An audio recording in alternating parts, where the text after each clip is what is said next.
नमस्कार। जब तक नौजवान किसी भी विधा में आगे नहीं आएंगे तो उस विधा में एक वैक्यूम क्रिएट होता है जिसे वक्त के साथ भर पाना बहुत मुश्किल हो जाता है। हम जम्मू रंगमंच की बात करें तो हम अपने आप को खुशकिस्मत समझेंगे कि लगातार नए निर्देशक, युवा निर्देशक इस फील्ड में आगे आते हैं और अपना वर्चस्व कायम करने की कोशिश भी करते हैं लगातार प्रस्तुतियों के माध्यम से।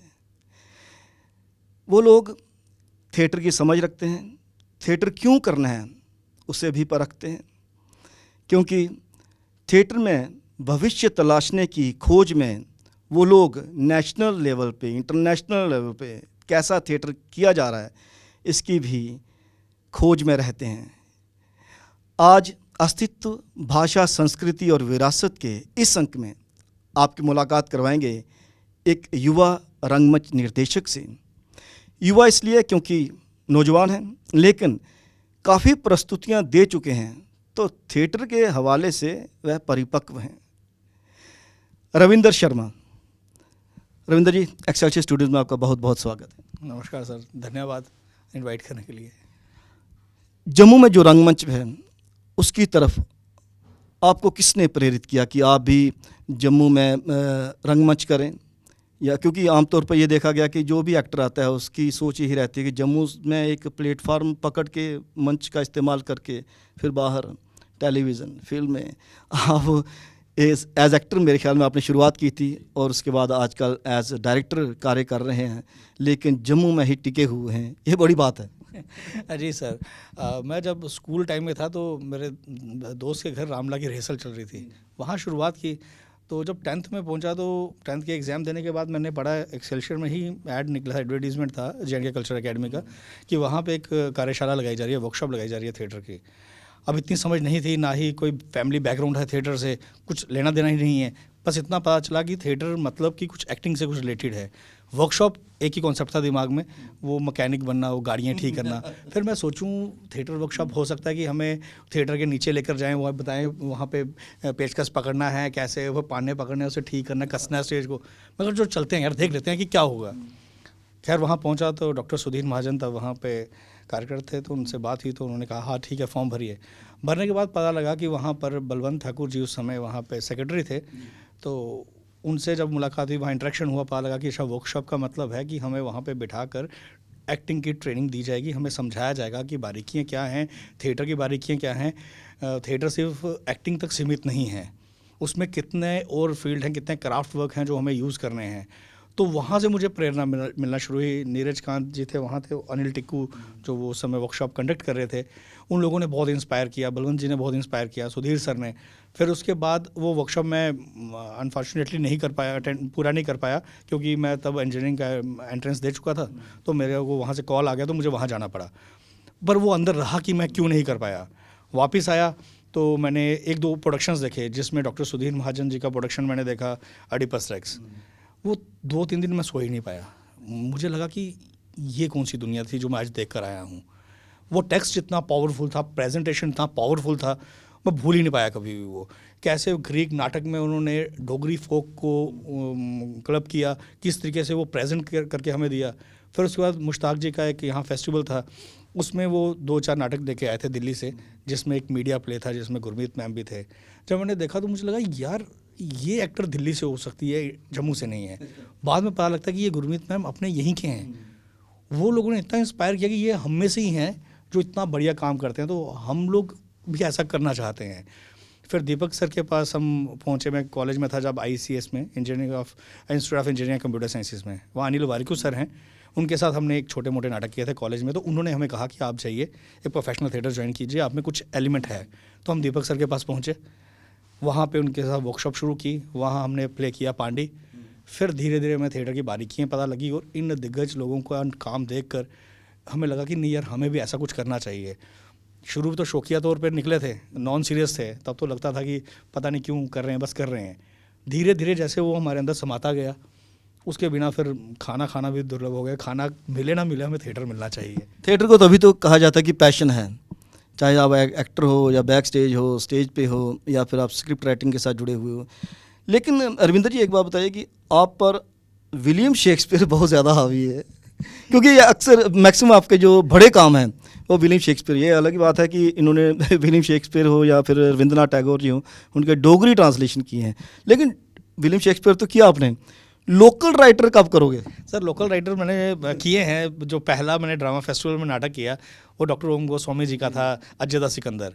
फिर मैंने मलिका दा खास सलाहकार भी किया। फिर डॉक्टर ज्ञान सिंह जी का मैंने बाबा जीतो जो बाबा जीतमल के नाम से किया है हमने।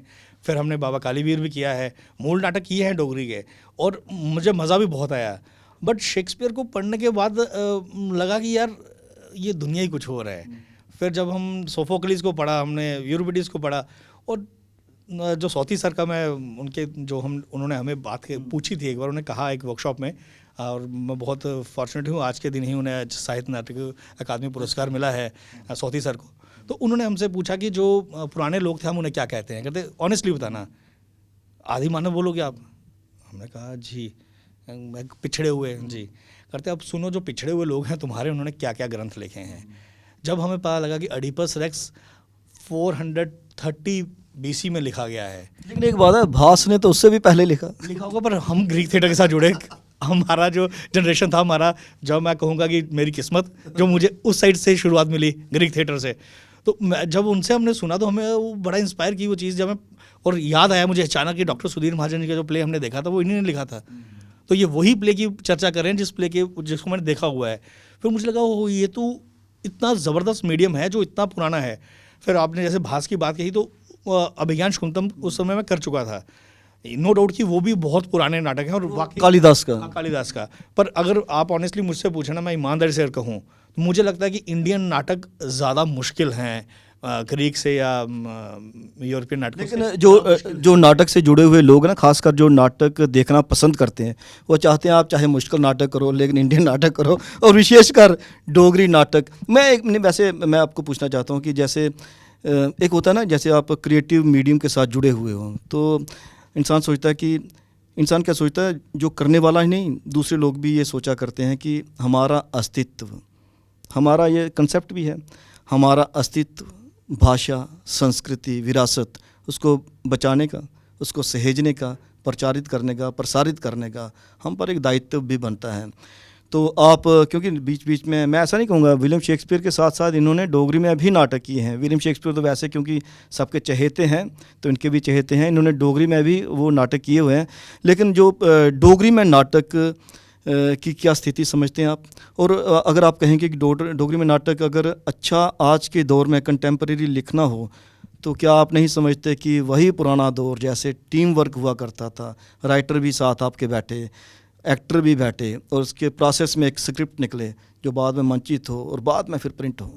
हाँ, ये बिल्कुल सही कह रहे हैं। वो हमें एक प्रोसेस की ज़रूरत है, ऑनेस्टली उसकी ज़रूरत है हमें कि हम मिलकर बैठें। बीच में मैं सब बड़े लोग हैं हमसे जिन्होंने लिखा है, ये नहीं कहता उन्होंने ख़राब लिखा है, उन्हें बहुत बढ़िया लिखा है। बट होता ये है कि कभी कभार हमें वो एक्सपेरिमेंट करने का वो ना हमें परमिशन नहीं मिलती कि हम उसमें कुछ एक्सपेरिमेंट कर पाएँ। जैसे अभी अभिषेक ने एक्सपेरिमेंट किया कि उसके फादर ने नाटक लिखे हैं, तो उसने एक्सपेरिमेंट किया तो अच्छे, उनको तो आसानी से मिल गई ना, इजाज़त मिल गई, सही मिल रही थी इजाज़त, तो उन्हें मिल गई आसानी से। तो हमारे टाइम कहीं दिक्कत होती है। जैसे इन्होंने लिखा है हमारे अल्लड़वीर एनडी जम्वाल सर ने अल्लड़ गोली वीर सिपाही, उस ऐसा अल्टीमेट नाटक अगर मिल जाए करने को तो बंदा कहता है कि वाह हमने क्या नाटक किया है। वैसे ही डोगरी में हमें नई स्क्रिप्ट्स के लिए हमें चाहिए, जैसे अभिषेक से मेरी बात हो रही थी कुछ दिन पहले ही, कि हम क्यों ना मिलकर एक क्लब कर सब लोग मिलकर बैठें, कुछ एक आइडिया पकड़ें और उस पर हम एक बेसिक में जाएं। जैसे उसके पास उसने हरन पे काफ़ी काम किया है, तो उसके घर के में बहुत कल्चर है थिएटर का। तो अभिषेक, मैं बता दूं कि अभिषेक भारती इनकी तरह एक युवा रंगमंच निर्देशक है और लगातार उसने एकेडमी में जब भी नाटक किए तो काफ़ी अवार्ड्स भी जीते हैं। तो हमारा चर्चा रहती है इन चीज़ों के ऊपर कि हम लोग मिलकर कुछ ऐसा करें। अब अगर विलियम शेक्सपियर की ही बात करें, बेशक मैंने खेला उन्हें, जब डोगरी में खेला तो मेरा भी यही रहा कि जो डोगरी का फोक है, जैसे वो हमें उनका रुमालू राम जी का वो काले कावा बड़ा पसंद है, गितड़ू, तो वो काले कावा वाला जो उनका गितड़ू का फॉर्म है वो मैंने उस नाटक में रखा है। आप अंधा युग देखेंगे ना, उसमें भी वो आपको उसकी एक झलक मिलेगी। ये तो कमाल बात है। देखिए, अस्तित्व सिर्फ आप भाषा के माध्यम से नहीं बचा सकते। अगर आप किसी का भी नाटक उठाते हैं लेकिन उसमें अपना फोक एलिमेंट डालते हैं तो आपका ही कल्चर बच रहा है। बिल्कुल, आप अगर देखेंगे ना हमारा ये ही अंधा युग, उसमें स्पेशली वो सीन है जहाँ पे वो उल्लू आता है अटैक करने के लिए, उस सीन को हमने उसी फॉर्म में लिया है। फिर जब हम करते हैं विलियम शेक्सपियर का, हमने जब हेमलेट किया डोगरी में, तो उसमें भी हमने हमारी जो ये गितड़ू वगैरह हैं हमने उसमें डाले हैं। फिर एक वो जो फॉर्म है हमारी जागरना की, हमने जो प्ले विद इन प्ले में है वहाँ पे हमने उसे यूज़ किया है। तो मैंने कोशिश की कि अगर हम बेशक कुछ बाहर का ही टेक्स्ट उठाएं, बट अपना जो हमारा फोक है, जो अपना हमारे पास है, तो उसे उसमें क्यों ना रखें। उससे थोड़ा आपको वो सेटिस्फेक्शन भी मिलती है कि हाँ हम अपने रूट्स के साथ जुड़े हुए हैं। अगर हम वो स्क्रिप्ट नहीं कर पा रहे, हम कोई बाहर का ही स्क्रिप्ट कर रहे हैं, बट उसमें हमारे पास वो स्कोप है। हमने जब विजय तेंदुलकर जी का प्ले किया है खामोश, बॉबी की कहानी, बच्चों का नाटक है, तो उनकी बेटी से मेरी बात हुई तनुजा जी से, तो उनसे परमिशन ली कि हम कुछ एक्सपेरिमेंट करना चाहते हैं। तो उन्होंने परमिशन दी कि हम कर सकते हैं, बस कि पापा के नाटक के साथ ज़्यादा छेड़छाड़ मत करें। मैं कहा नहीं, हम उसे डोगरी में कर रहे हैं तो अपना फोक एलिमेंट डालना चाहते हैं। तो हमने राइटर ये आमतौर पे क्यों कहते हैं कि स्क्रिप्ट के साथ छेड़छाड़ ना हो, क्योंकि देखिए ये कहानी तो है नहीं जो ट्रांसलेट करनी है। जब आप रंगमंच के लिए नाटक स्टेज करोगे तो छेड़छाड़ होना उनका कहने का ये मतलब होता है कि उसका सोल है, जो सोल खत्म ना हो, नाटक का सोल ना मर जाए। तो फिर हमने उसे जातर फॉर्म में लिया था उसके। मैं बहुत पता क्यों कर रहा हूँ, क्योंकि जैसे आप खुद कह रहे हैं कि हमें एक्सपेरिमेंट करने की इजाज़त कई बार वरिष्ठ साहित्यकार नहीं देते। तो वरिष्ठ जो नाटककार हैं उनको मैं राय तो नहीं दे सकता, मैं मतलब अपनी एक विचार रख सकता हूँ कि वरिष्ठ नाटककार भी ये समझें कि अगर नाटक किसी ने मंचित करना है तो उसे आज के कंटेम्प्रेरी वैल्यूज़ के साथ करना पड़ेगा। आज की जो अवेलेबिलिटी है उसके पास टूल्स हैं जो उसके हिसाब से करना पड़ेगा। कहीं कहीं स्क्रिप्ट में अगर मूल भावना का कत्ल ही कहते नहीं लोग, कत्ल ना हो तो वो इजाज़त होनी चाहिए। फिर हाँ बिल्कुल, हमें भी लिबर्टी होनी चाहिए एज ए डायरेक्टर। अब अगर मैं बंद जाऊँगा, मुझे बांध दिया जाएगा, नहीं इस लाइन के तुम बाहर नहीं जा सकते, तो फिर मैं क्रिएटिव नहीं रहूँगा। मेरी एक सीमा बंद गई, मेरा दिमाग वहाँ बंद गया है, मैं उससे लांघ ही नहीं पाऊंगा। उसे नाटक नहीं कहते। मुझे लगेगा लक्ष्मण रेखा बनी हुई है, मैं इसे क्रॉस नहीं कर सकता। डॉक्टर ज्ञान सिंह इसकी परमिशन देते हैं, जिस कारण मैं उनका प्ले ज़्यादा खेल पाता हूँ। चाहे वो बाबा कालीवीर हैं, चाहे बाबा जीतमल हैं। वो जब मैं फर्स्ट टाइम जब कर रहा था, बिल्कुल नौसिखिया था थिएटर के फील्ड में, तो वो जब हमारा रिहर्सल देखने आए, वो स्क्रिप्ट खोल के बैठे थे। उन्होंने पहला सीन, दूसरा जब देखा तो उन्हें लगा ये यार कुछ गड़बड़ हो रहा है। तीसरा जब देखा, स्क्रिप्ट बंद करके साइड पे रखा, उन्हें नाटक देखा पूरा। नाटक ख़त्म होने के बाद मुझे उन्होंने कहा कि क्या बाहर आ सकते हैं, हम बात कर सकते हैं थोड़ी सी। तो मैं बाहर निकला तो कहने लगे, मुझे लगता था कि एज ए राइटर मुझे लगता था कि जो राइटर ने लिख दिया वो पत्थर की लकीर है, बट आज तुम्हारा ये प्रेजेंटेशन देखकर मुझे लगा नहीं, जब राइटर ने लिख दिया है और डायरेक्टर के हाथ में दे दिया है, उसे उस पर ट्रस्ट करना चाहिए डायरेक्टर पे कि वो रिस्पॉन्सिबिलिटी समझता है। लेकिन जैसे आपने डायरेक्ट किया तो आपने अपने हिसाब से उसको एडिट कर दिया, दूसरा निर्देशक होगा अपने हिसाब से, तो डिफरेंट डायमेंशंस मिलेंगे ना उसको नाटक को। एक ही नाटक को डिफरेंट डायमेंशंस मिलेंगी। फिर यही नाटक, सुनील है लड़का, उसने कहा कि भैया आपने बड़ा खेला। सुनील शर्मा भी मैं बोल दूं कि एक यंग डायरेक्टर है और बहुत अच्छे नाटक उसने भी किए हैं जम्मू रंगमंच पे। उसने कहा कि भैया मैं भी ये खेलना चाहता हूँ, तो आपको दिक्कत नहीं। मैं कहा मुझे क्यों दिक्कत होगी यार, राइटर है वो है, तो उनसे मैं बात करता हूँ, कोई दिक्कत नहीं है हमें। उनसे बात की, उन्होंने कहा कोई नहीं खेलो। मैं कहा सर नई डायमेंशन मिलेगी हमें देखने की। जब उसने किया तो उसने अपने तरीके से किया। तो एक ही नाटक को जब दो अलग अलग निर्देशकों ने डायरेक्ट किया, सेम स्क्रिप्ट है, और बड़ी बात है कि डोगरी नाटक, और उसे देखने का अपना अपना मज़ा था। मेरे वाला एक अपना फ्लेवर है, उसका एक अपना फ्लेवर है, दोनों को देखने का अपना मज़ा आया। तो अगर ऐसी लिबर्टी मिले तो मुझे लग रहा है कि डोगरी नाटकों में बहुत से एक्सपेरिमेंट हो सकते हैं। लिबर्टी मिलनी भी चाहिए मेरे ख्याल में। अगर नाटक के थोड़ी आगे बात बढ़ाएं तो फाइनेंशियली कितना अपने आप को, एक्टर तो मुझे नहीं लगता कि एक्टर यहाँ पे सरवाइव कर सकता है। एक्टर के लिए तो मुश्किल है कि थिएटर पे सरवाइव कर पाना, क्योंकि जम्मू का जो दूरदर्शन है डिफंक्ट है, एकेडमी में उस लेवल का काम नहीं होता कि रेगुलर एड मिले, और आकाशवाणी में भी बजट की प्रॉब्लम है। तो एज एक्टर सर्वाइव करना बहुत मुश्किल है। एज डायरेक्टर भी फाइनेंशियल सिक्योरिटी इशू है। हाँ सर, काफ़ी हैं। अब देखो, अब प्रोडक्शन जो हमें प्रोडक्शन कास्ट मिलता है उसमें ऐसा तो है नहीं कि डायरेक्टर का, उन्होंने कहा कि डायरेक्टर प्रोडक्शन कास्ट भी एनुअल है ना। एनुअल है, और उसमें भी ये नहीं है कि डायरेक्टर का इतना हिस्सा है। अब डायरेक्टर को अपना भी बीच में लगाना है, एक्टर का भी लगाना है। सबसे पहले तो उसे नाटक खड़ा करना है, आधे से ज़्यादा पैसा वहाँ खर्च कर देते हो। अब जो बचता है उसमें किराया भी पूरा नहीं हो पाता, ना आर्टिस्ट का ना डायरेक्टर का। फिर वो साल में एक ही एक्टिविटी होगी। अगर हम चले जाते हैं नॉर्थ जोन में, आप जानते हैं उसकी हालत हमारी एकेडमी से भी पीछे की है, उनका बजट इनसे भी कम है, तो हम वो उम्मीद ही नहीं करते कि हमें वो पैसा कुछ मिले। हाँ, जब सॉन्ग कोई तैयार होता है, डांस तैयार होता है, एक ही डांस को वो बार बार कर सकते हैं, तो चलो वो मैनेज कर लेते हैं, और 5 मिनट का या 10 मिनट का होगा ज़्यादा से ज़्यादा।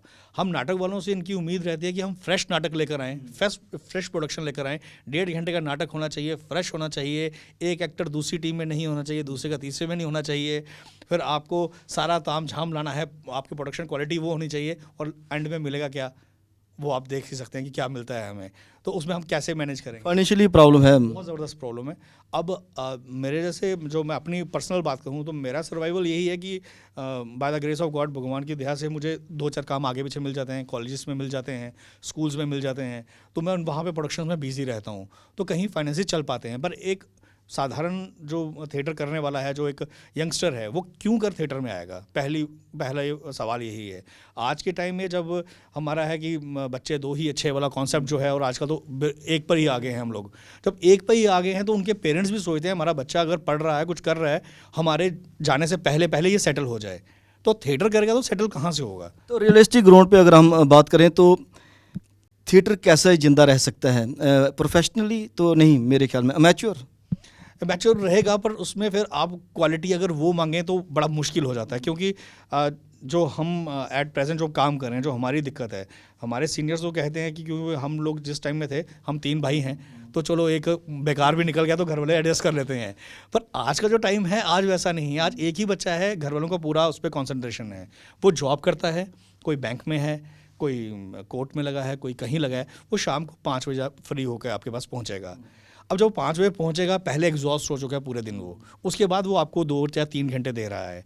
अब आपके पास जो फीमेल एक्टर है, अब आपको दिक्कत ये घड़ी देखनी पड़ती है कि इसे हमें 8 बजे से पहले फ्री करना है, इसे घर पहुंचना है। हमारी भी कुछ रिस्पॉन्सिबिलिटी बनती है, और वो हम पे ट्रस्ट करके आ रही है, हमें भी उसे वहाँ सेफली पहुँचाना है। अब ये है नहीं कि आपको हर बच्चा ही एक्टर मिल जाएगा, आपके सराउंडिंग्स में मिल जाएंगे, कोई कहीं से आ रहा है, कोई कहीं से आ रहा है, आप बन जाते हैं यहाँ से। आपको फिर वो सब चीज़ें मैनेज करनी है। फिर संडे को आप कह देते हो यार संडे है, तो संडे को फुल डे रिहर्सल करेंगे। मैंने कह दिया एज ए डायरेक्टर, मेरे को कोई काम धाम है नहीं, मेरे को यही करना है। अब जो बच्चा इतना काम कर कर अपना सारा दिन ऑफिस में लगा कर आ रहा है, उसका भी फैमिली के प्रति कुछ ना कुछ दायित्व है। मैरिड है, उसका बच्चा है, उसकी वाइफ है, उसे वो भी देखना है, फिर नाटक भी देखना है, उसे दोनों जगह मैनेज करना है। उस जगह पर आप प्रोफेशनली वो काम नहीं कर पाते जो आप उम्मीद करते हैं। फिर भी हम कोशिश करते हैं अपने लेवल पर कि एटलीस्ट वहाँ वो लेवल लेकर जाएं। नेशनल फेस्टिवल्स में जाते हैं, वहाँ पे कभी भी हमने ऐसा नहीं किया कि कहीं स्तर आपका नीचे है। वो हमें कहते हैं कि हाँ, प्रोफेशनल्स के बराबर का प्ले करते हैं। बराबर का करना और प्रोफेशनल करना, इस टर्म में फ़र्क तो है, तो वो हम खुद महसूस करते हैं करते हुए।